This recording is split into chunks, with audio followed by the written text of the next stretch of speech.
அனைவருக்கும் வணக்கம். நான் உங்கள் மருதி சீனியர் சாம்பியன்ஷிப் கபடி போட்டி கொடுத்து அவங்களோட பிறந்து போகிறேன். நம்ம பெண்கள் அணி இப்போ வந்து ஹரியானாவில் விளையாண்டுட்டு இருந்தாங்க. இந்த போட்டியில் வந்து குவார்டர் ஃபைனலில் இமாச்சல் பிரதேச எதிர்த்து விளையாடி அதில் 13 புள்ளிகள் வித்தியாசம் வந்து தோல்வி தருந்தாங்க. முதல் பாதியில் சம புள்ளியில் இருந்தாங்க. 13-13 என்ற புள்ளி கணக்கில் வந்து இருந்தாங்க. அதுவே மிகப்பெரிய வெற்றி. ஏன்னா இமாச்சல் பிரதேசம் ஒரு பெரிய டஃப்பான ஒரு டீமுங்க. நம்ம டீம் பிளேயர்ஸ் எல்லாமே ஜூனியர் கேட்டகரியில் இருக்கக்கூடிய விளையாட்டு வீரர்கள். அவங்க வந்து சீனியர் கேட்டகரியில் இருக்கக்கூடிய விளையாட்டுகளை எதிர்த்து அது இந்திய அணியில் விளையாடிய 5 விளையாட்டு வீரர்கள் புஷ்பா போன்ற தலைசிறந்த விளையாட்டு வீரர்கள் இருந்த அணியை வந்து எதிர்த்து ஆடி இவ்வளோ கான்ஃபிடென்டான இவ்வளோ பர்ஃபெக்டான ஒரு டீம் வந்து ஆடி இருக்காங்க. ரொம்ப அற்புதமான ஒரு போட்டியாக அது இருந்துச்சு.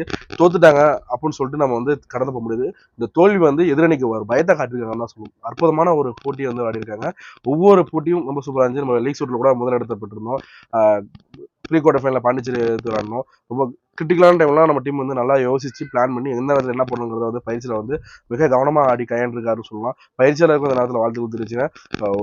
அதாவது ஒரு பெரிய டீமோட ஆடும்போது வந்து ஒரு பயம் வந்து சில பேருக்கு இருக்கும். அப்படி சில பேருக்கு இருந்துச்சு. அது ஒரு காரணமாக கூட இருக்கலாம். ஏன்னா மீதி விளையாட்டுலாம் யார் வந்தால் சரி நாங்கள் ஆடி பார்த்துறோம்னு சொல்லிட்டு எல்லாருமே கான்ஃபிடண்டாக வந்து ஆடினாங்க. இது யாரையும் குறை சொல்ல முடியாது. அந்த அளவுக்கு வந்து எல்லா கேம்ஸும் இருந்துச்சு. எல்லாத்தோட விளையாட்டு இருந்துச்சு. நான் குறிப்பிட்ட ஒரு பிளேயர் சொல்லி இவங்க மனசை காயப்படுத்த விடாமல் சூப்பராக இருந்துச்சு. இதை இன்னும் மேம்படுத்தி அடுத்தடுத்த முறையில் வரக்கூடிய போட்டிகளை வந்து ரொம்ப அற்புதமாக ஆடி நீங்கள் வந்து தமிழகத்திற்கு பெயர் வாங்கி கொடுப்பீங்கன்ற நம்பிக்கை வந்து எனக்கு வந்து இருக்கு. கபடி ரசிகர்கள் எத்தனை பேருக்கும் வந்து இன்னைக்கு வந்து இருந்திருக்கும். ஏன்னா அந்த அளவுக்கு தான் இருந்துச்சு. ஒரு ஃபயர் கேம் சொல்லுவாங்க. அந்த மாதிரி தான் இந்த போட்டி வந்துருச்சுங்க.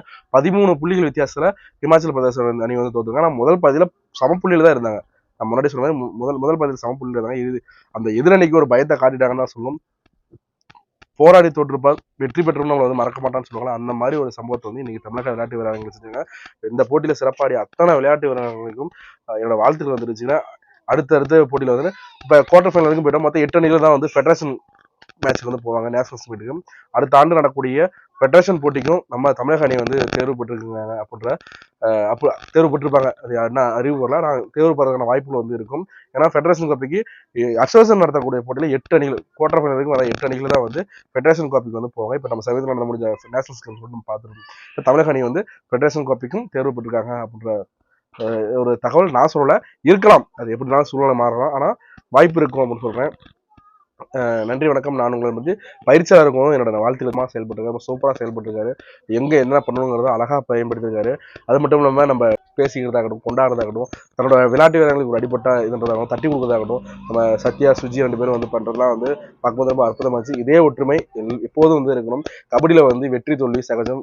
கபடியில் களத்துக்குள்ளே எல்லாமே எதிரியாக செயல்படுவாங்க. களத்துக்கு வெளியே வந்ததுக்கப்புறம் எல்லாரும் ஒரே விளையாட்டு வீராங்கனைகள் தான். நண்பர்களாக வந்து பழகிக்கணும் அப்படின்னு தான் என்னோட தாழ்மையான வேண்டுகோள். இன்னைக்கு நடந்த ஒவ்வொரு போட்டியும் பார்க்கவே ரசிக்கிற சொந்தமாக இருந்துச்சு.